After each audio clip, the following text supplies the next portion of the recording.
9 जनवरी 2021 Saturday का दिन Indonesia के लिए काला दिन बन गया।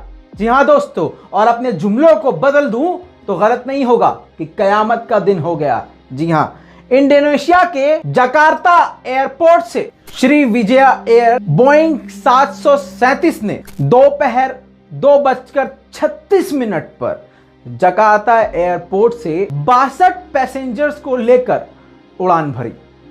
उड़ान भरने के ठीक 4 मिनट बाद, ज्यादा दूर भी अभी ये जहाज नहीं पहुंचा था, लेकिन 4 मिनट के अंदर इससे संपर्क टूट गया।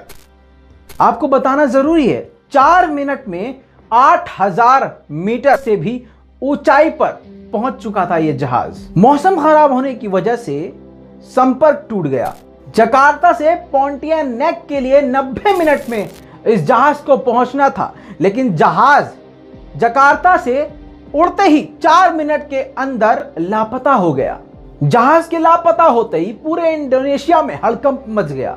जी हां दोस्त, मिलिट्री को भी लगा दिया गया, एयरफोर्स को भी लगाया गया, जितनी ताकत है वो सब लगा दी गई कि किसी भी तरह से इस जहाज का पता चल सके। बताया यह गया कि लैंसन और लेकी आयरलैंड है, ज्यादा दूर नहीं है। इसके आसपास जहाज के कुछ मलबे पाने की आशंका बताई गई, जिसके बाद इसकी जांच के लिए टीम भेजी गई। आपको बता दूं, इंडोनेशियन नेवी को इस काम में लगाया गया है।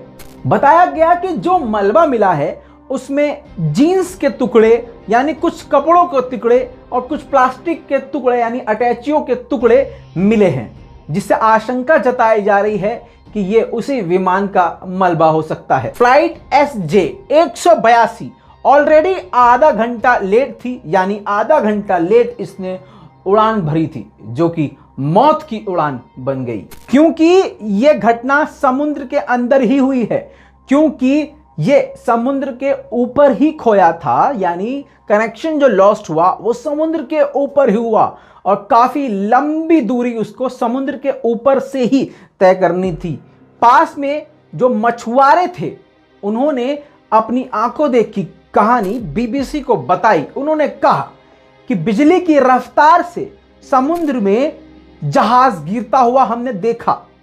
तो जाहिर है कि जब गवाह मौजूद हैं, जहाज क्रैश हो गया है। सुनने वाले और देखने वाले मछुआरों ने कहा कि गिरते ही 1 से 2 खतरनाक धमाके हुए, जिसके बाद हमने अपनी नाव को वापस मोड़ लिया। वहीं दूसरे मछुआरों का यह कहना है कि हमें कुछ ऐसे मलबे मिले हैं जो कि शायद उस जहाज के हो सकते हैं, जिसके बाद जांच के लिए इंडोनेशिया नेवी को भेजा गया है। फ्लाइट रडार 24.com ने बताया कि 1 मिनट में यह जहाज 10,000 फुट नीचे तेजी से आया। 1 मिनट में 10,000 फीट तेजी से नीचे।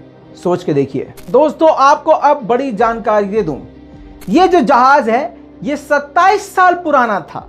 अब इस पर सवाल उठाए जा रहे हैं कि आखिर इतना पुराना जहाज क्यों अभी काम में लगाया हुआ था इंडोनेशिया सरकार ने। सवाल यह भी उठाया जा रहा है कि इतना पुराना जहाज जो अभी की तकनीक को सपोर्ट नहीं करता, उसको लगातार क्यों इस्तेमाल किया जा रहा था। क्योंकि 2018 में भी एक खतरनाक विमान हादसा हुआ था, जिसमें 179 लोगों की जान गई थी, जिसके बाद से इंडोनेशिया की एयरलाइंस के ऊपर पूरी तरह से नजर रखी जा रही थी और बहुत सारी सतर्कताएं बरती जा रही थी। इसके बावजूद 27 साल पुराना, आसान जबान में कहूं, बूढ़ा जहाज क्यों इस्तेमाल किया जा रहा था। 90 के दशक का पुराना जहाज 2020 और 21 में इस्तेमाल किया जा रहा था। इस पर अब बड़े बड़े सवाल खड़े हो रहे हैं। पहले से ही सुरक्षित उड़ानों के लिए इंडोनेशिया बहुत बुरा माना जाता है। बहुत सारे इंडोनेशिया में हादसे यानी विमान हादसे हो चुके हैं।